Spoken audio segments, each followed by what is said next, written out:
Hey, bro. Hey, what's on your mind, man? Well, first off, you know what I mean? I just got out from performing out here at Wild Bull and Grill on Lock Raven Boulevard.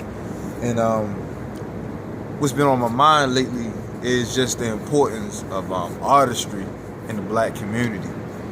How delicate it is, how serious it is, and how powerful it is, the power it had behind it.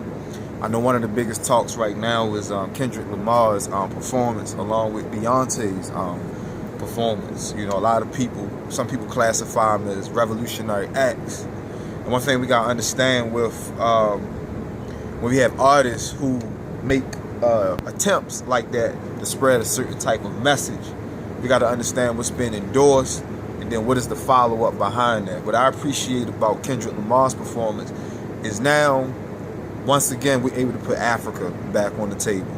That's a victory for those of us who are Pan-Africanists or sympathize with just blackness, period. That's a victory for us to be able to have Africa back on the table, because we understand that the masses of our people are influenced by things like that, right? So, be glad. Now the thing is, how do we get the people to move from the point of talking about Africa as not only just a place, but get into the culture and the value system that is inherent within indigenous African culture? How can we do that, right? And what more can be done by the music? And that's a task, you know what I'm saying? And that's where other people step in. You know, there's other artists, there's other authors, you know, people that can give more of a perspective for people to understand that, you know, what does it mean to be an African? Because a lot of us, we do not know what it means to be an African. And then coming here, like bringing it home for us, Baltimore, we got to understand that dealing with capitalism, our music is a commodity. And being as though our music is a commodity, it has a value to it, right? And a lot of times we feel validated by mainstream. We feel validated by the machine. And the problem with that is that you are decreasing your stock. You are decreasing or depreciating your value of your commodity, right? Prime example, Master P once told a story about how he went to some record company. I can't remember, don't quote me on this. He said he had 500. He said he had 500 in his pocket. And he was offered $2 million, right? And he was still in the streets at the time. You know what I'm saying? He had no bank account, none of that. He's just still in the streets grinding. He turned down the $2 million because when he saw that they was willing to pay him that $2 million, he said that he figured he's worth $40 million, right? So he already had some type of understanding about his commodity as far as what he brought to the table, right? And when you looked on later into his career, you see that he was one of the only black people ever that had a deal with like Priority, whereas he received 80% and the machine received 20%. Y'all gotta think about that. That's history.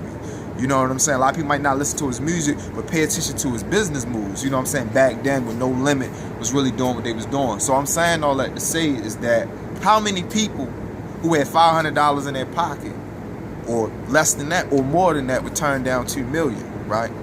So we got to start validating our own art forms. We got to start validating the independent circuit. We had to start validating that, right? And we got to go back to what our ancestors did in the Harlem Renaissance.